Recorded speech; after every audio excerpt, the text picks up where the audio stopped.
Bom dia a todos. Olá, turma. Hoje nós daremos início ao conteúdo do nosso terceiro bimestre. Como eu disse a vocês, vão lá no módulo 5, capítulo 14, né? Música moderna. Bom, vou repetir para vocês guardarem aí o livro que vão usar agora. Módulo 5, capítulo 14, Música Moderna. Bom, nosso texto ele começa falando sobre a música no fim do século XIX. Nós vamos ver agora o histórico, né, dos acontecimentos. No fim do século XIX, a Europa vivia um período de relativa paz, viu, turma? Agora, graças a Deus, os movimentos nacionalistas e trabalhistas haviam se tranquilizado nesse período. A França renascia das cinzas depois de intensos movimentos sociais, né, e revoluções políticas. Agora a Europa, ela tinha um novo mapa e a condição geral dos trabalhadores começou a melhorar, né? Em cidades como Viena, Paris, Londres, a burguesia vivia uma intensa efervescência cultural, com uma multiplicidade de tendências artísticas. E o que marcou esse período foi a chamada Belle Époque, que começou, turma, no fim do século XIX. E foi um período de coisas boas, otimismo, paz, só coisas boas acontecendo, né? Agora a arquitetura ela se destacou nesse período. Exposições de arte, exposições industriais da época, onde eram apresentadas as novidades tecnológicas, né?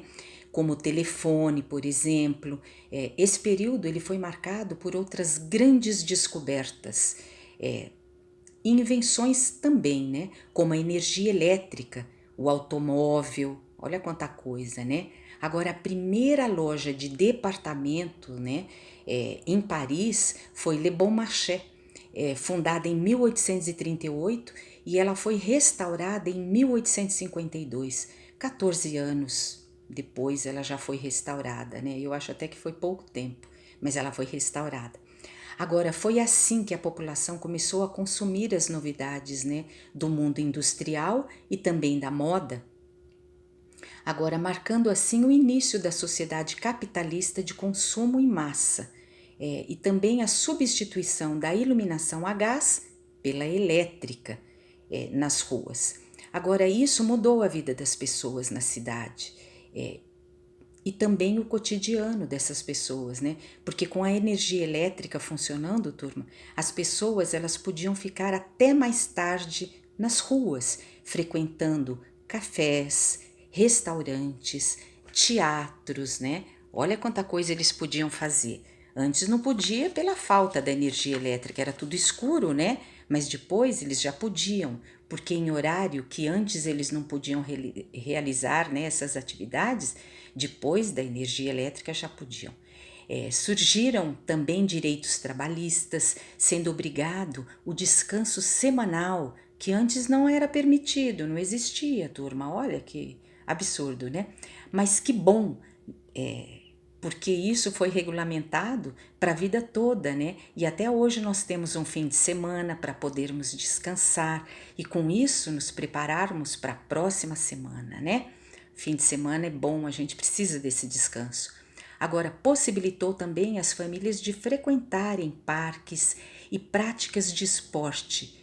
Parece que estamos falando dos dias atuais, né, turma?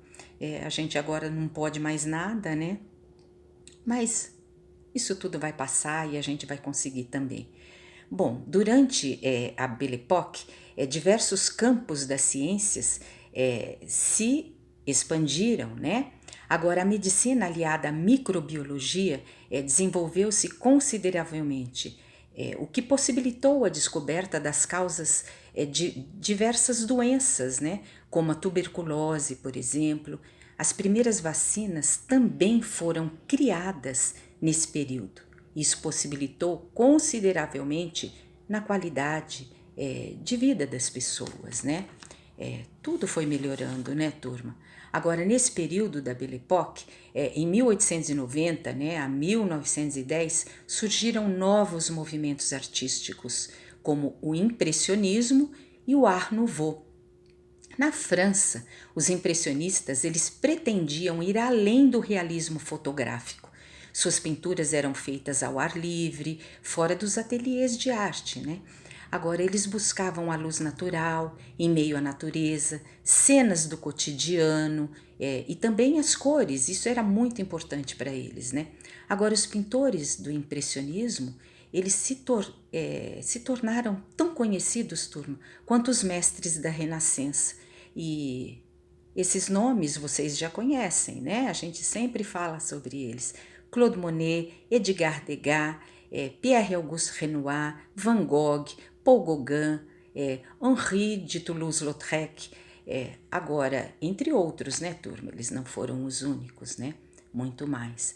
Agora, o Art Nouveau, ele marcou a imprensa porque ele trabalhou as artes gráficas e também o design da época e era tido como uma arte de luxo. Agora, o luxo do Art Nouveau, ele representa a essência da Belle Époque, diante da burguesia, né? Ou seja, na época a burguesia eram os ricos, né? Agora, nós vamos falar sobre a revolução tecnológica na música. Em 1877, né, o francês Charles Cros expôs na Academia de Ciências Francesa um aparelho reprodutor de som chamado paleofone. E alguns meses depois, Thomas Edison construiu o primeiro fonógrafo, um aparelho para gravar e reproduzir sons. Aí a gente já está falando de Thomas Edison, né? Era um objeto caro e considerado um brinquedo de luxo. Anos mais tarde, ele passou por melhorias técnicas e começou a gravar em discos e o produto começou a ser comercializado. Agora, esse aparelho fonógrafo, né?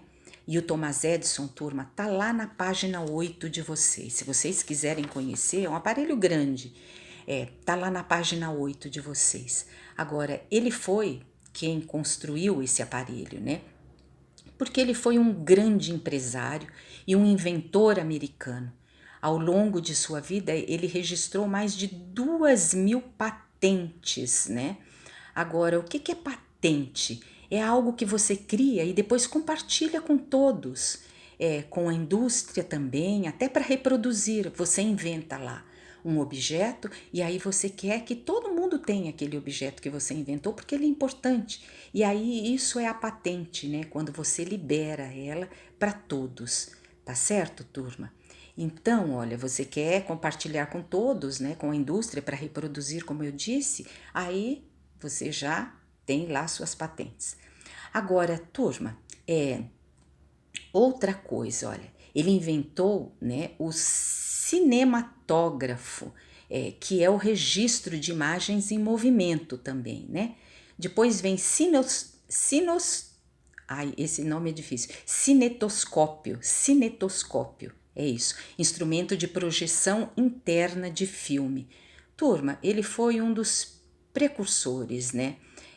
Thomas Edison foi um dos primeiros da revolução tecnológica do século XX. Ele inventou também, outra coisa que a gente não pode deixar de falar, ele inventou também a lâmpada elétrica, né? E é a mais conhecida por isso. Olha que coisa boa, né? Ele nasceu em 1847, em Ohio, nos Estados Unidos, e faleceu em 1931, em New Jersey, também nos Estados Unidos. Ele é maravilhoso, né? Não é nem que foi, ele porque tudo ficou guardado para a nossa história, né? Tudo que ele criou. Agora, turma, ele morreu aos 84 anos, né? Faleceu, mas até que viveu bastante. Mas essas pessoas, né, que deixam a marca na vida, eles não morrem nunca, né? Agora, quanta coisa boa ele criou pra gente e a gente tá aí, somos fãs, né? Bom, olha, turma, agora nós vamos seguir online com a nossa aula e até já, até daqui a pouco e obrigada pela aula, tá? Tchau, turma.